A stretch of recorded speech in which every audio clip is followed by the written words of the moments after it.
Olá pessoal, tudo bem? Aqui quem está falando é o professor Borges de Química do Instituto Educacional São José e hoje veremos o módulo 3 do sistema Aridissá, a tabela periódica, conteúdo que fala dos elementos químicos e as suas propriedades.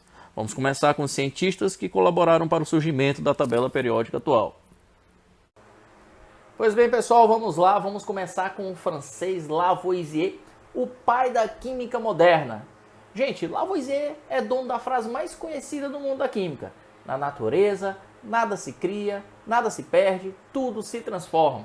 Que faz referência à lei da conservação da massa, que foi publicada a primeira vez em 1760 por Mikhail Lomonosov. Porém, não teve tanta atenção da Europa Ocidental. Coube a Lavoisier ter essa atenção a nível mundial.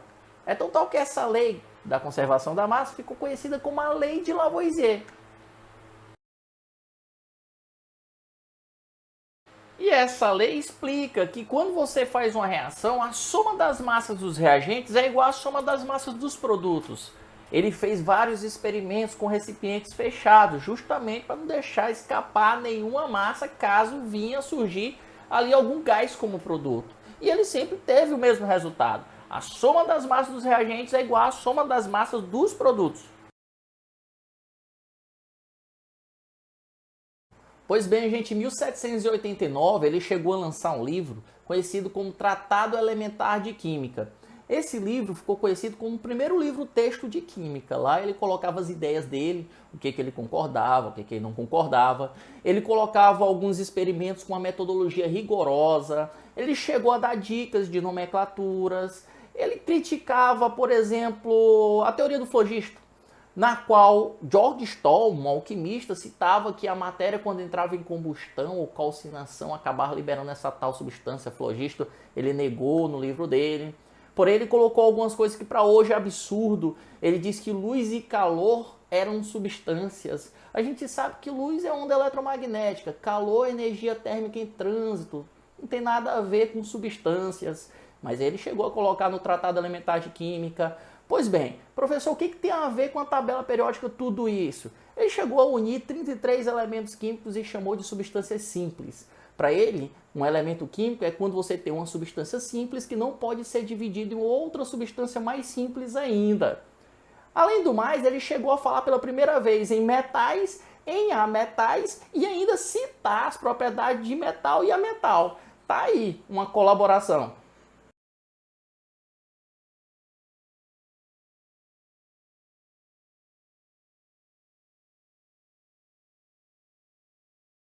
Dobereiner, químico alemão que descobriu o hafnio, o zircônio, o frâncio, o crômio, mas talvez a melhor descoberta que ele fez foi o isqueiro, a lâmpada de Dobereiner.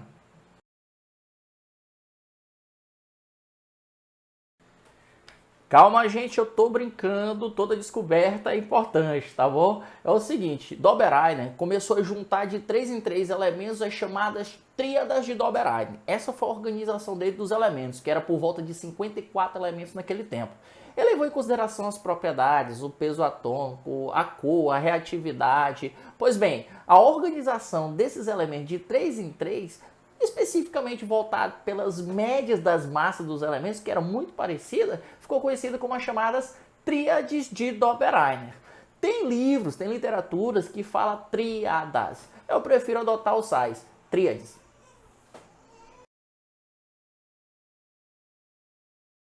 Galera, chegou a vez de mais um francês. O francês está colaborando demais, na verdade. Jean Courtois, geólogo, professor de topografia subterrânea. Ele pegou os elementos do tempo dele e organizou em uma espiral. Imagine que tu tem um cilindro, e em cima desse cilindro tu tem 16 divisões, e à medida que tu desce uma dessas divisões, você vai encontrar elementos com propriedades parecidas. Pois bem, ele notou que a cada 7 elementos essas propriedades se repetiam. E, lógico, isso aí deu um crédito para ele. Porém, tinha seus defeitos. Não funcionavam com todos os elementos daquela representação. Então, não foi bem visto por muitos cientistas. Essa representação, organizar os elementos em forma de espiral, teve um nome: parafuso telúrico de Jean Courtois. Opa, foi mal, gente. Tava ouvindo uma musiquinha gostosa aqui, mas porque chegou a vez de Newlands. Newlands simplesmente era apaixonado por música que nem eu. Então é o seguinte, Newlands juntou as duas coisas que ele ama. Por que não, né? Juntar a química com a música. Muitos acham que ele era músico. Pois bem, ele era chefe químico de uma indústria de açúcar. Não era um músico, ele era apaixonado por música, como muitos de nós, na verdade. Galera, ele pegou e fez uma relação de elementos químicos se baseando em notas musicais. Quem toca teclado sabe que tem dó, ré, mi, fá, sol, lá, si, e a oitava nota volta a ser dó. Pois bem, ele organizou os elementos dessa maneira, contanto que no oitavo elemento você vai ter um outro elemento com propriedade parecida. Só que tem falhas. Não seria de outra forma, não é verdade? Ele chegou a falar que o ferro tinha propriedades parecidas com enxofre, por exemplo, coisa que não confere. Isso deu um nome de Lei das Oitavas de Newlands. E essa organização simplesmente como Oitavas de Newlands. Teve até cientista que estava fazendo um chacota com ele. Estava falando, rapaz, por que a próxima vez tu não faz a organização de acordo com a ordem alfabética? Kerry Foster, por exemplo, fez isso aí com ele. Sacanagem, não é verdade? Dois cientistas começaram a organizar os elementos de acordo com a ordem crescente de massa atômica, Mayer e Mendeleev. Mayer levava em consideração as propriedades físicas dos elementos, já Mendeleev levava em consideração as propriedades químicas dos elementos. Quem que você acha que organizou ali os elementos de uma maneira mais convincente para o mundo científico? Foi Mendeleev. Vamos estudar Mendeleev. Pessoal, em 1869, Mendeleev estava escrevendo um livro de química inorgânica. Nesse tempo, ele pegou uma mesa que ele tinha na casa dele e começou a fazer cartas para cada elemento químico que era conhecido naquele tempo, um total de 63. Para cada carta, ele colocou algumas características desses elementos e organizou esses elementos de acordo com a ordem crescente da massa atômica. Nascia assim a primeira tabela periódica. E de uma maneira até engraçada, porque em algumas cartas ele colocava apenas a massa. Não existia, entre aspas, naquele tempo esses elementos, porque não se conhecia. Ele disse que futuramente iríamos conhecer esses elementos, e ele estava correto. A ordem era crescente de massa atômica, porém ele invertia algumas massas em determinados pontos. Ele citava que o pessoal estava calculando de uma maneira errada as massas atômicas, e ele acreditava que a forma dele seria a forma correta, por isso que ele invertia as massas. Essa foi a primeira tabela periódica. Galera, a organização de uma tabela periódica a partir da ordem crescente de massa é uma forma errada de organização. Hoje conhecemos os chamados isóbaros, que são elementos que apresentam o mesmo número de massa e diferente número atômico. Então fica inviável, na verdade. Até que apareceu um cientista que resolveu essa problemática. Assistente de Ernest Rutherford, Moseley. Moseley bombardeava átomos com raios catódicos. Esses átomos começavam a emitir raio-x com propriedades bem específicas. E essas propriedades conferiu ali a forma de calcular o número atômico de cada átomo. E ele percebeu, por que não organizar os elementos de acordo com o número atômico? Nasceu assim a tabela periódica atual. Hoje, a gente leva em consideração a ordem crescente do número atômico. A gente não leva em consideração mais a massa. Ele poderia ter ganho um prêmio Nobel se ele não tivesse morrido servindo o exército britânico.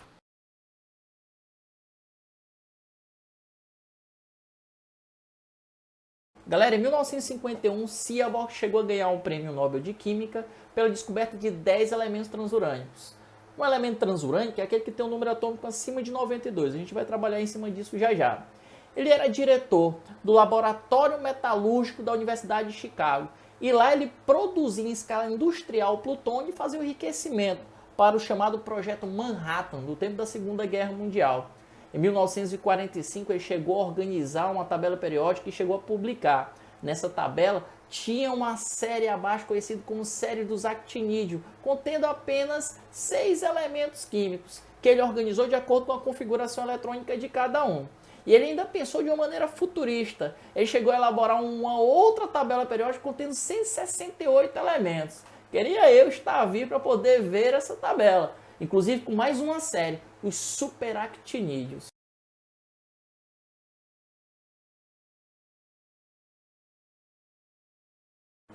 Beleza, gente? Aqui já dá para perceber que temos uma tabela periódica bem atualizada, oficial da IUPAC, União Internacional de Química Pura e Aplicada.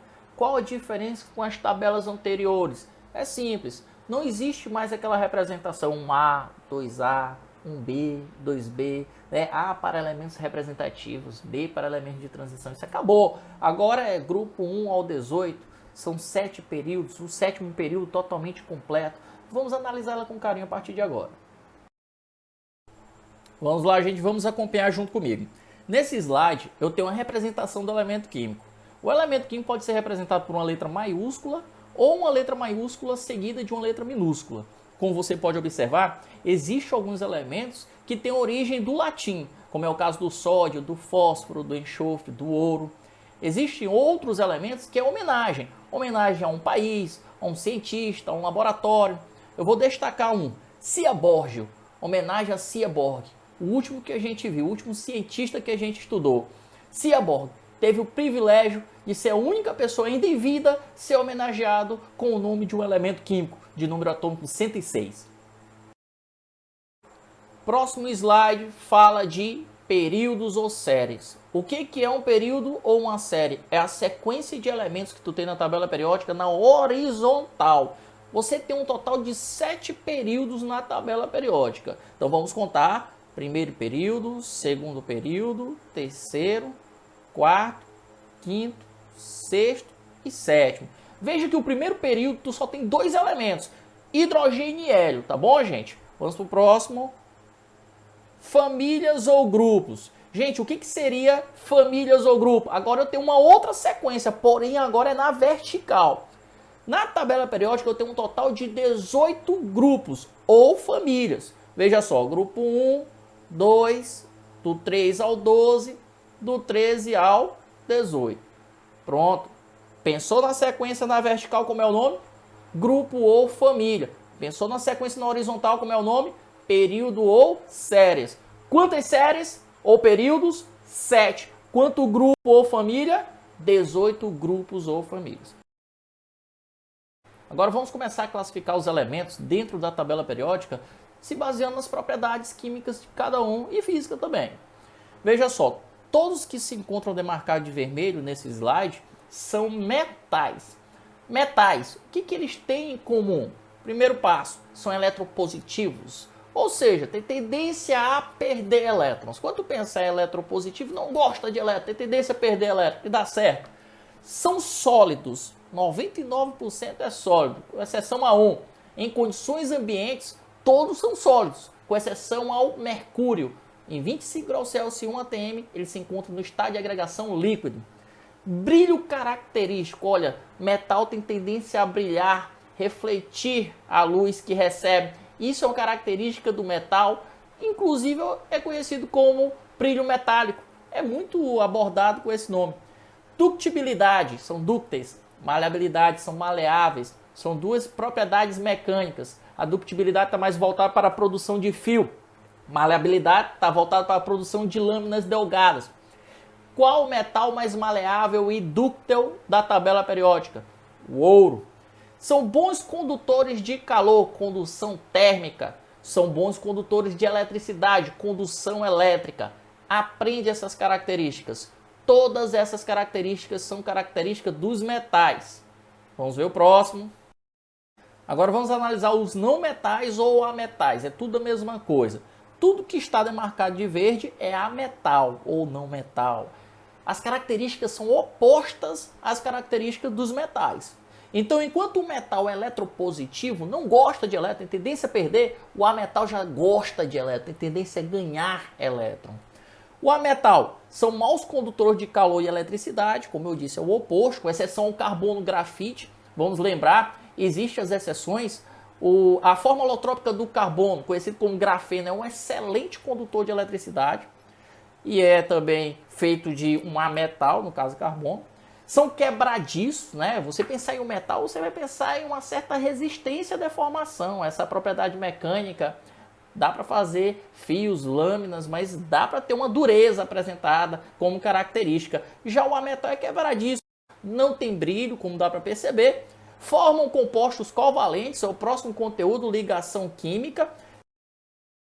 Então é o seguinte, agora gases nobres. Gases nobres, algo nobre. Quando você pensa em algo nobre, você já pensa, é super importante, na verdade, é muito individualista. É o que acontece com esses átomos. São átomos que são muito estáveis, e eu quero que você pense sempre nisso. Pensou em gás nobre, estabilidade. Eles se encontram isolados na natureza, tem as exceções, está aqui abordado no slide, né? Tem várias exceções abordadas, mas eles têm uma certa inércia química, uma dificuldade em reação, porque não precisa, são nobres, não tem essa necessidade, né? Então, está demarcado de azul nessa minha tabelazinha. Em cima tem um flúor tentando arrancar um elétron do hélio, que é um gás nobre. No final da aula você vai entender o porquê. Agora, semimetais ou metalóides. Metalóides, muito raramente você vai pegar uma questão abordando essa palavra, né? É uma definição já antiga. Semimetais, está entre metal e ametal. Quando você pensar em semimetais, semi quase que é o metal, vai apresentar algumas características dos metais e outras características que não são dos metais, no caso seriam dos ametais. Está destacado de roxo. Tudo isso que está de roxinho aí eu posso considerar um semimetal, antigamente conhecido como metalóide, tá bom? Hidrogênio. Hidrogênio não é metal, nem é ametal, não é gás nobre e muito menos semimetal. Ele está ali no grupo 1 por conta da sua configuração eletrônica, termina com S1. Todos aqueles elementos vão terminar com S1. Em termos de reatividade, ele se assemelha mais aos elementos do grupo 17. Mais na frente tu vai entender isso aí. É o elemento mais abundante da natureza, 90%. Química orgânica que eu diga, quem estuda ou estudou sabe disso. Bota muito hidrogênio nas estruturas. É o elemento menos denso, número atômico 1, menor massa, consequentemente o menos denso. É o gás mais leve, quando você fala gás hidrogênio H2, são dois átomos de hidrogênio fazendo ligação covalente, vai fornecer ali o gás mais leve. É inflamável. Quando você pensar em gás hidrogênio, você consegue produzi-lo a partir de uma eletrólise, que é um processo eletroquímico que tu vai estudar na fisicoquímica. Enfim, você pode produzir o gás hidrogênio e utilizá-lo como combustível. Ele tem um poder de combustão bem acentuado. Vamos para as notas. Estado de agregação, estado físico da matéria em condições ambientes, 25 graus Celsius e 1 atm. São líquidos, o mercúrio, que a gente já citou, e o gás bromo. São gases, todos os gases nobres, mais o gás cloro, mais o gás nitrogênio, que é o azoto em maior quantidade na atmosfera, mais o gás oxigênio, mais o gás flúor, mais o gás hidrogênio. Os demais, todos são sólidos. Elementos cisurânicos são aqueles elementos que têm um número atômico abaixo de 92, que é o número atômico do urânio. Todos eles são naturais. Elementos transurânicos são aqueles elementos que têm um número atômico acima de 92, todos eles são artificiais. Elementos radioativos, o foco é o bismuto, número atômico 83. Se o número atômico é acima de 83, é radioativo.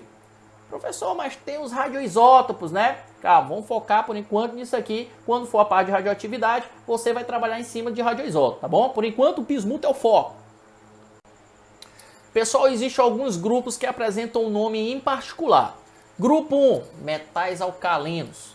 Grupo 2, metais alcalino-terrosos, tudo junto. Antigamente colocava separado, agora é unido, alcalino-terrosos. Do grupo 13 ao 18 também tem nome particular. Veja só, grupo 13, pega o primeiro elemento, o boro, grupo do boro. Grupo 14, faz a mesma coisa, o primeiro elemento é o carbono, grupo do carbono. Grupo 15, a mesma coisa, pega o primeiro elemento, é o nitrogênio, grupo do nitrogênio.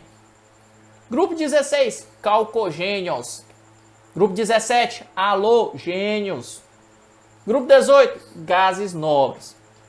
Esses grupos aí, que tem nome, são os grupos dos elementos representativos. Os elementos do grupo 3 ao 12 são elementos de transição. E os grupos dos elementos de transição não apresentam um nome particular, como eu acabei de citar para vocês, tá bom? Então vamos lá, grupo 1, metais alcalinos. Grupo 2, metais alcalino-terrosos. Grupo 13, grupo do boro. Grupo 14, grupo do carbono. Grupo 15, grupo do nitrogênio. Grupo 16, calcogênios. Grupo 17, halogênios. Grupo 18, gases nobres. Vamos para o próximo. Galera, agora a gente tem uma tabela, como dá para perceber, você tem um nome que a gente acabou de citar de cada grupo, o 1, o 2, do 13 ao 18, os elementos dos grupos e os subníveis com os elétrons da última camada. O que eu quero que vocês foquem nessa tabela? Na quantidade de elétrons na camada de valência. Gente, isso é importante, vai te ajudar na parte de ligações químicas, né? Se você domina essa situação, essa parte que eu vou te ensinar agora, galera, você não vai ter dificuldade com ligações químicas. Então vamos lá. Se um elemento está no grupo 1, tem um elétron na camada de valência.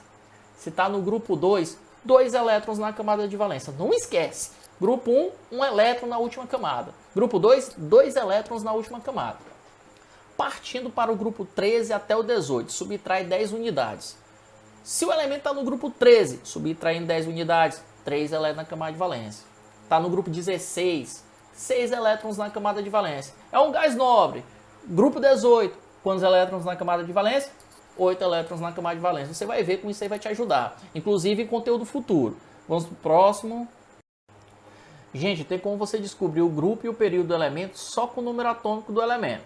Você vai fazer a distribuição eletrônica de acordo com o diagrama de Linus-Pauling e você vai obedecer algumas regrinhas que eu vou te passar agora. Eu chamei de regra do S, regra do P, regra do D e regra do F. Quando é que você vai utilizar a regra do S? Quando você fizer a distribuição e terminar com o subnível S. Quando é que você vai utilizar a regra do P? Da mesma linha de raciocínio, você vai fazer a distribuição e vai terminar com o subnível P. Quando é que você vai utilizar a regra do D? Quando você fizer a distribuição e terminar com o subnível D. E quando é que você vai utilizar a regra do F? Quando terminar com F na distribuição. Então vamos começar com a regra do S. A regra do S é bem fácil. Terminou com S1, grupo 1. Terminou com S2, grupo 2. Então faz a distribuição de acordo com o diagrama de Linus-Pauling. Se terminar com S1, está no grupo 1, metal alcalino. Se terminar com S2, está no grupo 2, é um metal alcalino terroso. Simples assim. Professor, como é que eu vou saber o período? Gente, o período vai depender da quantidade de camada. Eu posso dizer que o período é o mais simples, vai servir para toda situação. Vamos supor que você fez a distribuição e você chegou à conclusão que existem 3 camadas, então está no terceiro período.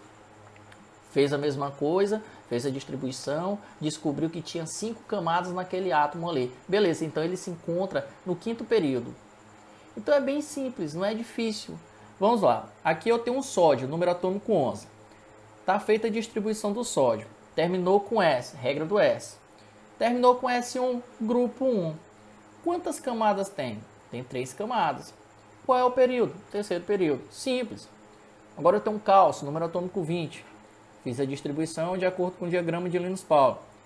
Terminou com S2. Terminou com S2, grupo 2. Qual é o período? Professor, estou vendo que tem 4 camadas. 4 camadas, 4º período. É fácil ou é difícil? É fácil demais, não é verdade? Vamos para o próximo. Gente, agora a regra do P. Quando é que você vai utilizar a regra do P? Quando terminar com P na distribuição. Veja só, o grupo corresponde ao número de elétrons na última camada mais 10 unidades. Ou seja, você conta a quantidade de elétrons na última camada, deu 3. Mais 10 unidades, grupo 13. É simples. O primeiro exemplo é o cloro, número atômico 17. Fazendo distribuição, eu tenho 3 camadas. Na última camada, 7 elétrons. Mais 10. Grupo 17 é um halogênio. Se tem 3 camadas, terceiro período. Essa questão do período vai servir para todos os elementos, nem se preocupa com isso. Selênio, número atômico 34, fazendo a distribuição, veja só, tem 4 camadas. Já sabe que é o quê? 4º período, confere? Terminou com P, regra do P. Quantidade de elétrons na última camada, 2 do S, 4 do P, 6. Com mais 10, grupo 16. Número de elétrons na última camada, mais 10 unidades, esse aí vai ser o grupo, tá bom?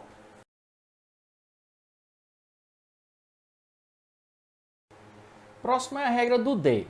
O D é o seguinte, quero saber o grupo, vai ser a quantidade de elétrons na última camada, mais a quantidade de elétron em D. E o D tem que ser o mais energético, tá bom? Então veja só, eu tenho um ferro, número atômico 26, e vou fazer a distribuição eletrônica. Fazendo a distribuição eletrônica de acordo com o diagrama de Linus-Pauling, é possível perceber que terminou com 4s2, 3d6. Qual é a última camada? É a quarta. Quantos elétrons tem? Tem 2. Quantos elétrons tem no subnível D? 6. 2 com 6? Grupo 8. Se vai até a quarta camada, se tem 4 camadas, qual é o período? Quarto período. Quarto período, grupo 8, tá bom? Voltando para a tabela, galera, aqui embaixo tem 2 sequências de elementos na horizontal. Professor, é período? Não, não necessariamente. O que acontece? São sequências que se encontram ainda dentro da tabela. A primeira sequência que está de azul é a série dos latanídeos. Que está embaixo dele é a série dos actinídeos. Pois bem, é como se todos esses elementos da série dos latanídeos estivessem nesse quadradinho que eu estou marcando agora. Tá bom? Da mesma maneira, séries dos actinídeos, todos esses se encontram nesse quadradinho que eu estou marcando agora. Séries dos latanídeos, porque o primeiro elemento é o latânio. Séries dos actinídeos, porque o primeiro elemento é o actínio, tá bom? Voltando para a regra do F. A regra do F é bem simples. O período não corresponde à quantidade de camadas? Sim, né? Veja que as séries do latanídeo se encontram no sexto período. Então, todos os elementos que tiver 6 camadas terminar com F são das séries do latanídeos. Da mesma maneira, eu vou levar essa linha de raciocínio para as séries dos actinídeos. Todos os elementos que têm 7 camadas e terminam com F se encontram na série dos actinídeos, tá bom? Então a regra do F não é complicada. Basta você determinar a camada quando terminar com F. Pessoal, agora vamos para propriedades aperiódicas. A, prefixo de negação, quer dizer não.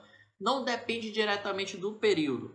Massa atômica e calor específico. Massa atômica está relacionada com a quantidade de prótons e nêutrons dentro do núcleo atômico.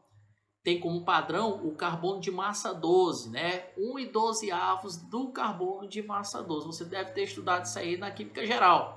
Calor específico é a quantidade de calor necessária para aumentar em 1 grau Celsius 1 grama de uma determinada substância sem alterar o estado de agregação, tá bom? Então veja só, temos eletronegatividade. Eletronegatividade nada mais é do que a capacidade que um átomo tem de atrair elétrons para si. A eletronegatividade cresce da esquerda para a direita, de baixo para cima na tabela periódica. Atração de elétrons. Só atrai elétron quem precisa de elétrons. Te faço uma pergunta. Gás nobre precisa de elétrons? Não. Então você vai excluir os gases nobres, tá bom? Então, como é que você vai comparar a eletronegatividade? Cresce da esquerda para a direita, de baixo para cima, excluindo os gases nobres. Quem são os elementos mais elétrons negativos na tabela periódica? O FON, flúor, oxigênio e nitrogênio. Próxima propriedade periódica. Eletropositividade, aí já é o oposto, tá bom, gente? É a capacidade de atrair elétrons. Gente, quem atrai elétron é quem precisa de elétrons. Eu no comecinho dessa aula citei os metais, né, não? Essa eletropositividade também é conhecida como caráter metálico, porque isso é uma característica dos metais. A gente viu em propriedade dos metais. Te faço a pergunta. Gases nobres, precisa receber elétron, atrair elétron? Não, são nobres, não esquece disso. Então exclua os gases nobres. Como é que cresce a eletropositividade? Cresce da direita para a esquerda, de cima para baixo. Quem é o elemento mais eletropositivo da tabela periódica? O frâncio, tá bom? Potencial de ionização ou energia de ionização é a mesma coisa, tá bom? É a quantidade de energia necessária para poder arrancar um elétron da última camada de um átomo no estado gasoso. Ou seja, para ele se transformar em um cátion, um íon positivo. Veja só, isso já é possível nos gases nobres. Então vamos colocá-lo nessa representação. Cresce da esquerda para a direita e de baixo para cima. Então, quem precisa da maior quantidade de energia para retirar um elétron no estado gasoso? Vai ser o hélio, né? Você só seguindo a setinha já vai descobrir isso. Potencial de ionização ou energia de ionização é a quantidade de energia necessária para arrancar um elétron da última camada. Pois bem, tirei o elétron da última camada. Os elétrons que restaram têm uma atração mais intensa com relação ao núcleo.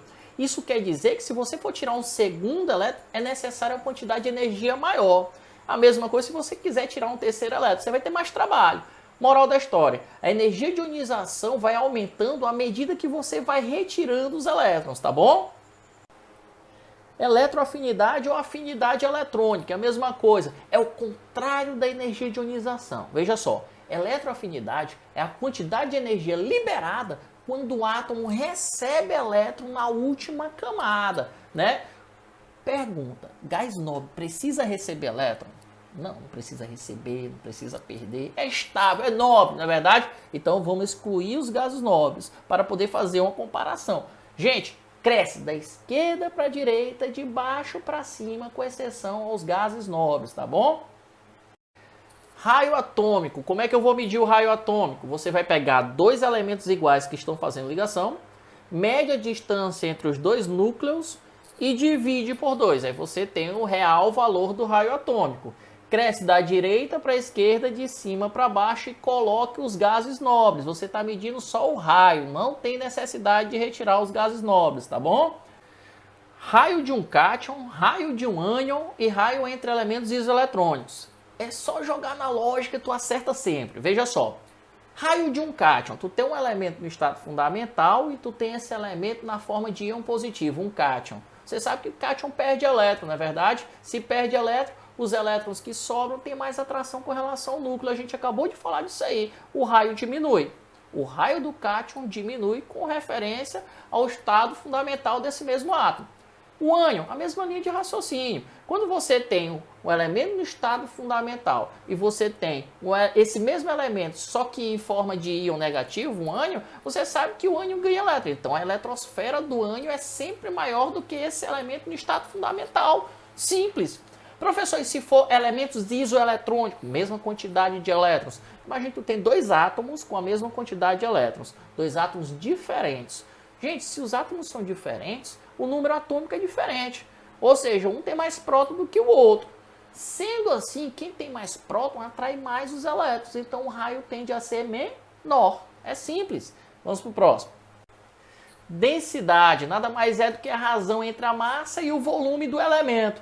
A densidade na tabela periódica, para poder fazer uma comparação, ela cresce de cima para baixo e das extremidades até o centro da tabela periódica, tá bom? De cima para baixo e das extremidades até o centro, não esquece disso. Volume atômico nada mais é do que o volume ocupado por 1 mol do elemento no estado sólido. Ele cresce de cima para baixo e do centro para as extremidades da tabela, tá bom, gente? Chegou a vez do ponto de fusão e o ponto de ebulição, essas propriedades físicas, na verdade. No lado dos metais cresce de baixo para cima, no lado dos ametais cresce de cima para baixo e das extremidades no sentido do centro da tabela, tá bom, gente? Galera, eu não quero que o vídeo fique tão grande a ponto de não conseguir postar na internet, tá bom? Um grande abraço para vocês, gente. Pratica, o segredo tá na prática. Você tem meu WhatsApp, você é meu aluno, você é o melhor da galáxia. Conte comigo, pode tirar dúvida. Tchau, tchau.